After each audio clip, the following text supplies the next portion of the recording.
Who disappointed you most in your journey with HIV? And how do you feel about it now? Ooh.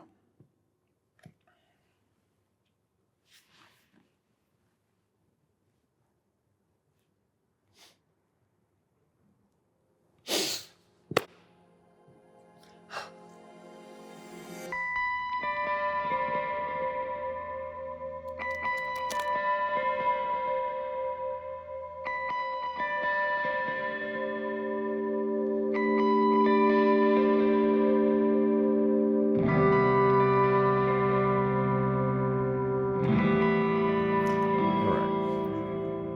Virgil, welcome. So I have a question. Yes. If you really wanted me to understand you, what would you want me to know about you?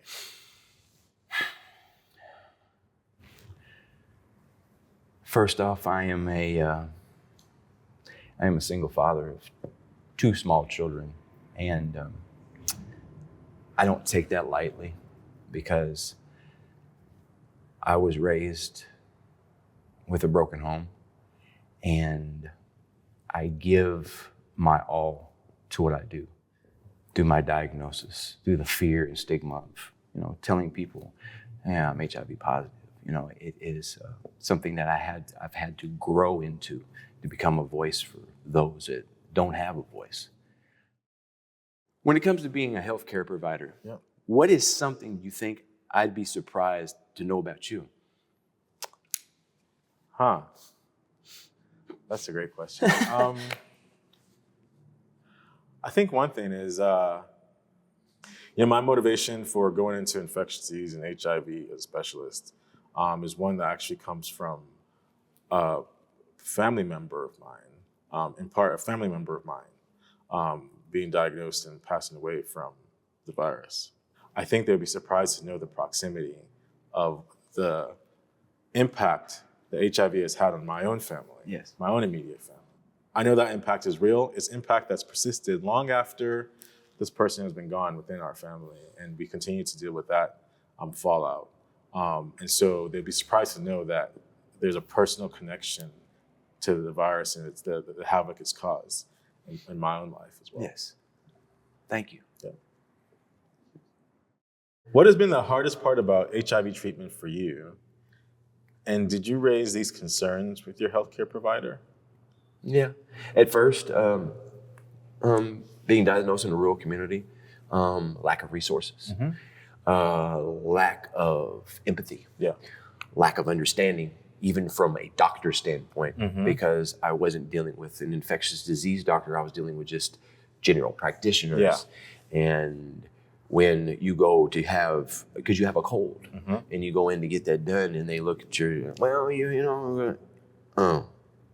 and they see that you are HIV positive. You can see their face change. The pain and hatred and everything just comes right back. Yeah. And it just needs to be a medium where people are treated the same. Yeah. Virgil, can I ask you a follow-up question to that? Yeah. So on an average week or a month, can you go days or weeks without thinking about your diagnosis? When I was on the daily pill, opening up the cabinet and seeing that reminder of the worst day of my life. Yeah. Now, there are literally times that it might be 2 or 3 weeks before I even think about the fact that I am HIV positive. I am joyful to be able to go into my clinic and share with my team my successes throughout the last 2 months. Yes. I enjoy that because it makes me feel more powerful as a human being. Yeah. It makes me feel like I'm somebody. Yeah. How do you approach your patients to ensure that they feel comfortable discussing their true experience living with HIV? Yeah, that's a pretty easy one. So I always start the conversation with, so what do you want to talk about today? And so they have these 5-10 minute, here's how I'm feeling today. And some of them just wing it. And some of them just say, yeah, I'm good. What's up? What do you look at my labs? And that's okay too. So that's how. Well, speaking from a patient's perspective, I truly appreciate that, because a lot of times individuals are scared to come back because they don't feel comfortable. They just don't want to continue. They don't want to continue to fight. Yeah. So I really appreciate that. Yeah. It means Thank a lot. you, Virgil. Thank you. Thank you. Who disappointed you most in your journey with HIV? And how do you feel about it now? Ooh.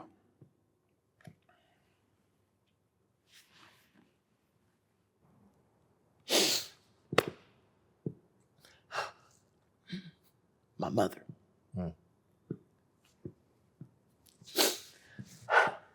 It took me almost 3 years to finally call and tell her, because I was fearful of how she would react. And she told me to never call her ever again. That's what you deserve. And unfortunately, there's a lot of us that went through that. Loving relationships that have been thrown away. No one deserves to go through that. She hurt me deeply. Yeah. And I'm always going to be, always want to have a proud parent. Yeah. And I believe I'm never going to be able to give that to her. Yeah. It hurts. Yeah, I'm really sorry you had to go through that, man. But you know what? It is what has given me the strength to help others. If I can't make her proud, I'm going to make everyone else proud.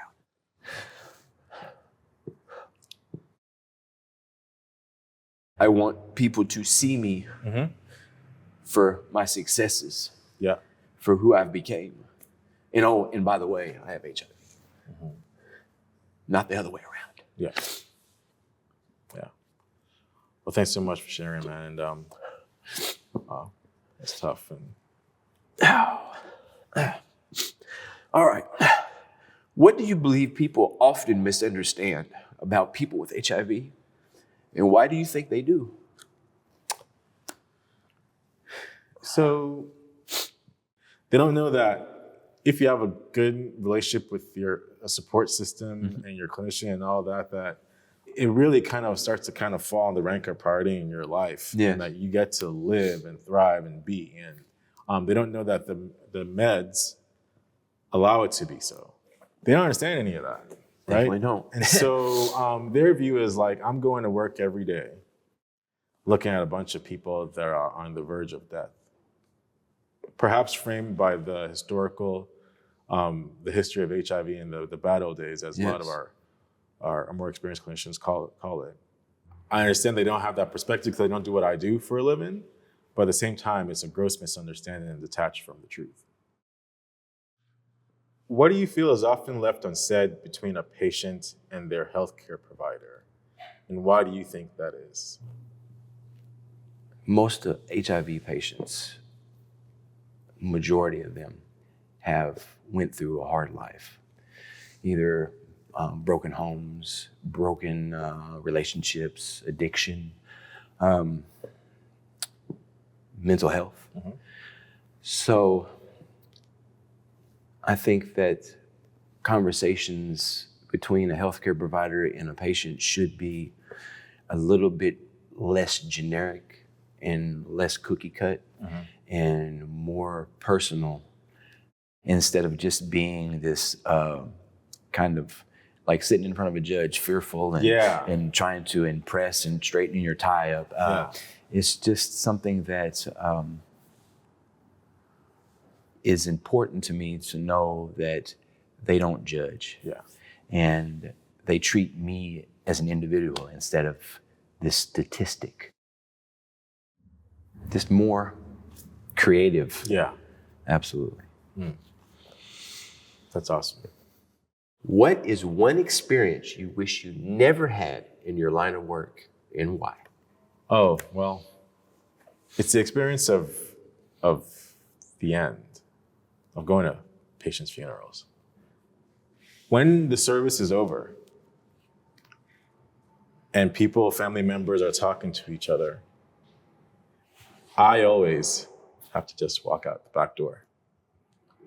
Walk out the back door. You can't say why you're here. I nod across the room to people I know, family members I met on the journey of the person that I took care of. Can't say who I am, can't say why I'm there. I just leave. Wow. People don't talk about that much, but it hurts. It really does. Yeah. And the first time I did it, I struggled. I guess as you go on in the profession, you just understand that that's your place. And if you're going to go to the funeral, understand that no one can know who you are. I wish I never had to experience that because it's terrible. Thank you for sharing that, because it shows you have humility and just you're a human being. Yeah. Because you care. Yeah. Thank you. Thank you, Virgil. So if we never meet again, what do you want me to take away from this conversation and to never forget? There was a whole lot of people out there that are not like you, that are in the same field, that will never be on the level of understanding, caring, and empathy that you have. So what I want you to know is that people out here really appreciate what you do. Yeah. Because if I had the doctors at first, the way that you treat your patients, I would probably be in a different place in life, So just know, walking away today, that you made change. Yeah. And that you have changed a little bit of how I feel towards doctors. Thank you, brother. I really appreciate it more than you can ever know. What have you learned from this conversation that surprised you most, and why? Yeah. Well, there are lots of things. But actually, something you said just 2 minutes ago actually struck me. If you had a provider that cared at the very beginning, the trajectory of those first few encounters you have with someone that's newly diagnosed and how that can completely change their course for years to come in terms of how they see and how they manifest HIV as part of what they do in their identity and their motivation in life. Right. That maybe I do have more of a impact, more of a voice, more of a determination in the lives of the people that I encounter through clinical practice. So Virgil, what do you appreciate most about our conversation today and why? I haven't had the greatest relationship with doctors and clinicians, so the fact that you are just a normal individual that just happens to be a doctor, just like a normal individual just happens to be HIV positive. I haven't been able to see because of all the ugliness that most doctors, especially ones that don't understand, have put me through. Yeah. And I want to thank you for that. Yeah. Well, before you pull your last card, can I thank you? And well, I want to first give an apology on behalf of our profession.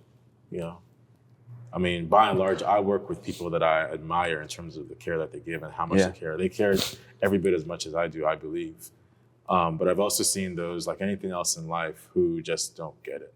Don't get that the first thing before anything else, before we walk in a patient's room, is seeing their humanity first. Everything else is secondary. And so I apologize on behalf of my profession that you had to go through that. And it's been unfortunately such a indelible part of your experience of just life as a human being on earth. Yeah. That's not good enough, and we need to do better. All in all, as crazy as things are right now, I am hopeful that we'll get there one day before you and I have to exit stage left. Yeah. And until we get there, we'll keep on working one person at a time. You work with your kids, I work with my kids, everybody else work with their kids, and we dilute this hate with just people who just see each other's humanity first, above all else. That's awesome. Yep. Thank you so much. Virgil, it's been a pleasure, man. Yes, thank you. Yep.